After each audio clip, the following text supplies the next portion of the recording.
Welcome back to another Quick Truth. My name is Derek Truesdale, and this week I'm going to start another pickup lesson, and it's going to be this week about Paul and the Apostle Paul, the Apostle to the Gentiles. And I think the best verse to kind of start on him is Romans chapter 1, verses 1 through 2. Those verses say, Paul, a servant of Jesus Christ, called to be an apostle, set apart for the gospel of God, which he promised beforehand through his prophets in the Holy Scriptures. So he's saying, this is who I am, I'm Paul, and this is what I'm doing. And this is the beginning of the book of Romans, which is his just heavy-hitting theological treatise that he has in the Bible. And it's a blessing always a blessing to read through the book of Romans. So for Paul, I want to cover four things. I want to cover his life, his letters, his theology, and his relevance to the church today. So just beginning with his life, a lot of us know that he started out as Saul of Tarsus. And he goes and he's Jewish, and he's really trying to push the Jewish faith. And he wants to extinguish this new offshoot of Judaism called Christianity. So he's going around trying to shut down the churches, persecuting them. Then one day on his way to Damascus, Jesus stops him and says, "Why are you persecuting me?" He's converted there. He becomes Paul at that point. So he was Saul. Now he changes his name to Paul because he's completely turned around. And he's going to now be a missionary for the church. But it takes him some time to learn how to be a Christian. And he spent some time in Arabia. But after this time, he starts to go on missionary journeys. He just starts his ministry right away.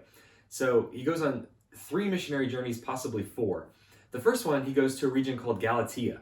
And we said earlier that he's from Tarsus, originally. That is a city in Asia Minor, in Turkey. So it's in southeastern Turkey, of modern-day Turkey. And so he's from Israel. He goes up to this region of Turkey, but then he goes up from there into the central Turkey, and that is a region called Galatia. So his first journey, he goes up into Galatia and makes churches around there. And as we look at the letter called Galatians in the Bible, that's not to a city named Galatia. It's to a region called Galatia that he went to on his first missionary journey. So he's actually from here, and he kind of goes up here on his first journey to start churches up in the region of Galatia, which I thought was pretty interesting. It's kind of like going to his own people in a way, I think. So that's his first journey. His second one is he kind of rehashes a little bit of that and then goes to Greece and starts Corinth and all the cities over there. That's his second journey. The third one is kind of, again, the same route. He's kind of retouching base with all of these churches and giving them more theology and seeing how they're doing. So those are the 3 main journeys of his. And then he has a fourth, possibly. He was in Jerusalem and he wanted to go all the way to Spain. We don't know if he actually was able to do that or not. But there's 3 missionary journeys and then possibly a fourth. So that's his life in a nutshell.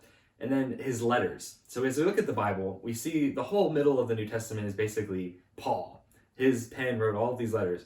And just a listing of them is Romans, 1st and 2nd Corinthians, Galatians, Ephesians, Philippians, Colossians, Philemon, 1st and 2nd Thessalonians, 1st and 2nd Timothy, Titus, and possibly even Hebrews. Some people think he wrote Hebrews as well, but it's unknown. So he wrote all of those letters, a very big portion of the New Testament. The church just wouldn't be what it is without God using Paul to pen all these letters and give all this theology. So now we've seen his life, his letters, now his theology. What does he teach in these letters?